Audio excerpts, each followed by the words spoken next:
तो students welcome back.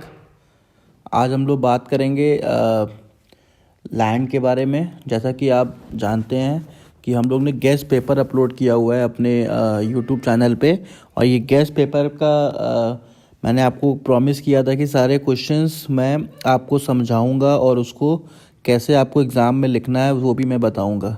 ठीक है, तो लाइन से आप देखोगे उसमें कुल मिला के आपके इसमें 55 क्वेश्चंस मैंने दिए हुए हैं लॉन्ग शॉर्ट में, और लॉन्ग में दिए हुए हैं टोटल 37 क्वेश्चन। तो पहले हम लोग स्टार्ट कर रहे हैं शॉर्ट से, ताकि आपको शॉर्ट क्वेश्चंस याद हो जाएं अच्छे से। तो कोशिश करिए कि आप लोग साथ ही साथ याद भी करते जाइए। ठीक है, मैं आपको समझाऊंगा ताकि आपको याद अच्छे से हो जाए। तो देखिए बता क्या रहा है, land not only includes upper surface of the soil but also includes all other free gifts of nature such as air, water, climate, sun, river, forest, mountain, mine, etc. तो देखिए नॉर्मली लैंड का मतलब हम ज़मीन से जानते हैं।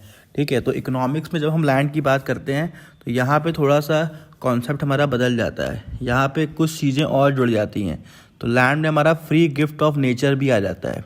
तो आपको केवल लैंड के बारे में ये नहीं बताना है कि land refers to some place where we can grow something, ये नहीं बताना है। आपको बताना पड़ेगा कि लैंड जो होता है वो फ्री गिफ्ट ऑफ नेचर होता है। ठीक है, अपर सरफेस ऑफ सॉयल होता है। तो अपर सरफेस ऑफ सॉयल तो आप जानते ही हैं, ये कोई नई चीज़ नहीं है। लेकिन यहाँ पे आपको बताना है और भी जो फ्री गिफ्ट ऑफ नेचर्स हैं। ठीक है, जैसे हमको हवा मिल रहा है, वाटर मिल रहा है, क्लाइमेट है, सन है, रिवर है, तो ये सब भी लैंड में ही आता है इकोनॉमिक्स में। ठीक है, इकोनॉमिक्स में लैंड की परिभाषा जो है वो अलग नहीं है, इसमें ही सारा कुछ आएगा। मतलब जो भी हमको फ्री गिफ्ट मिल रहा है नेचर से, चाहे वो एयर हो, वाटर हो, क्लाइमेट हो, सन हो, रिवर हो, फॉरेस्ट हो, माउंटेन हो, ये सब हमारा लैंड के डेफिनेशन को कवर करेगा। ठीक है, तो इकोनॉमिक्स में लैंड का मतलब ये होता है। बाकी तो आप लैंड का मतलब हिंदी में ज़मीन जानते ही हो। तो यहाँ तक आपको आंसर्स लिखने पड़ेंगे अपने एग्ज़ाम में कि लैंड केवल अपर सरफेस ऑफ क्या बोलते हैं सॉयल नहीं है कि आप जो जानते हो। इकोनॉमिक्स में लैंड का डेफिनेशन थोड़ा सा ब्रॉडर है। ब्रॉडर में क्या है, सारा कुछ वो जो हमको फ्री मिलता है नेचर से वो सब आपका लैंड में आता है।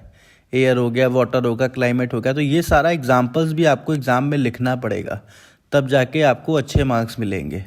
तो कोशिश करिए ये पूरा यहाँ मैन तक लिखिए।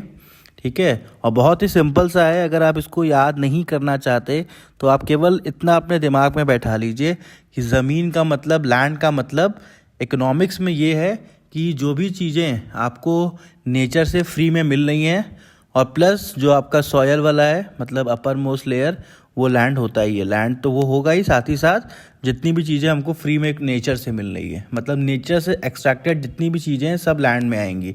एयर हो गया, वाटर होगा, क्लाइमेट हो गया, सन हो गया, रिवर हो गया, फॉरेस्ट। तो 2-3 एग्जाम्पल जो आपको अच्छा लगे याद कर लीजिए। अब जैसे माउंटेन याद करना ईजी ही है, वो भी लैंड जैसा ही होता है। और नया इसमें क्या है कि रिवर आ गया।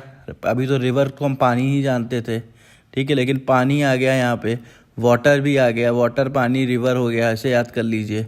क्लाइमेट याद कर लीजिए, क्लाइमेट के साथ सन याद कर लीजिए, उसके साथ एयर याद कर लीजिए।